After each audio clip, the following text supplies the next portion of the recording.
আমি কিন্তু ভাত নিয়ে নিয়েছি আর নেওয়া হচ্ছে বড়া। আর ভাতটা কিন্তু আমার একার নয়, বিদিশারও আছে, মা মেয়ে দুজনে মিলে খেয়ে নেব। আর যেহেতু নিরামিষ, ওনার আবার খাইয়ে দিলে ভালো হয় আর কি। যাই হোক, আর ভাতটা নেওয়ার এতটা কারণ যেহেতু ঘি নেওয়া হবে, এর জন্য ভাতটা একটু বেশি করেই নিয়েছি, কারণ এটু পাতে বারে বারে ঘি নিতে নেই, এর জন্য ঘিটা একটু বেশি করে একবারে নিয়ে নিচ্ছি।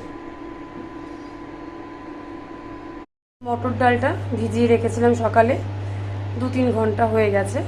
এখন মটর ডালটা আমি লঙ্কা দিয়ে একটু পেস্ট করে নেব। ডালটা মোটামুটি পেস্ট হয়ে গেছে। এখানে দিয়ে দেবো কিছুটা পরিমাণে পোস্ত। পোস্ত, ডাল বাটা দুটোই নিয়ে নিয়েছি একসাথে। আছে পরিমাণ মতো হলুদ, স্বাদ মতো লবণ আর একটু গোটা পোস্ত। এটাকে ভালো করে মেখে নেব, তারপরে বড়াটা করে নিচ্ছি, পরে ফিরে এসে। বড়াগুলো কিন্তু একটু বড় বড়ই হবে, আমরা যে বড়ার তরকারি করি তার থেকে একটু বড় সাইজেরই করে নিতে হবে। আলতো হাতে একটু উল্টে দেবো, খুব সাবধান করে। খুব কমে দেওয়া আছে 120-তে, যাতে পুড়ে না যায়। হালকা হালকা করে উল্টে পাল্টে ভালো করে ভেজে নেব।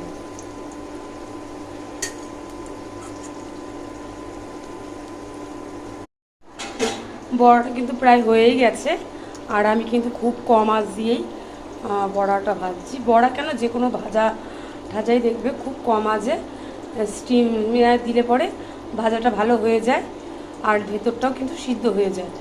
আর যদি আঁচ বাড়ানো থাকে, ওপর দিয়ে ভাজাটা হয়ে যায়, পুড়েও আসে, আবার ভেতরটা কাঁচাও থেকে যায়, কিন্তু ওপর থেকে দেখা যায় যে ভাজা হয়ে গেছে।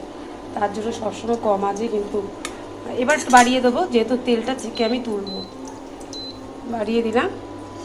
এবার এটাকে নেড়ে চেড়ে ছেঁকে তুলবো, তাহলে তেলটা পুরো সোপ করে যাবে। আর এখন এটা তেলটা কিন্তু পুরো ছেড়ে দেবে, যেহেতু বাড়ানো আছে। আর আমার ভিডিওগুলো তোমরা দেখছো, বুঝতে পারছি আমার অনেক ফ্রেন্ড আমাকে অনেক অনেক ভালোবাসা দিচ্ছে, কিন্তু কমেন্ট করলে তাদেরও আমি একটু ফলো করতে পারি। দেখছো, ঠিক আছে, একটু সাবস্ক্রাইব করে দিও প্লিজ, তাহলে আরও নতুন নতুন ভিডিও দেওয়ার জন্য আমি আনন্দিত আর উৎসাহ থাকবো।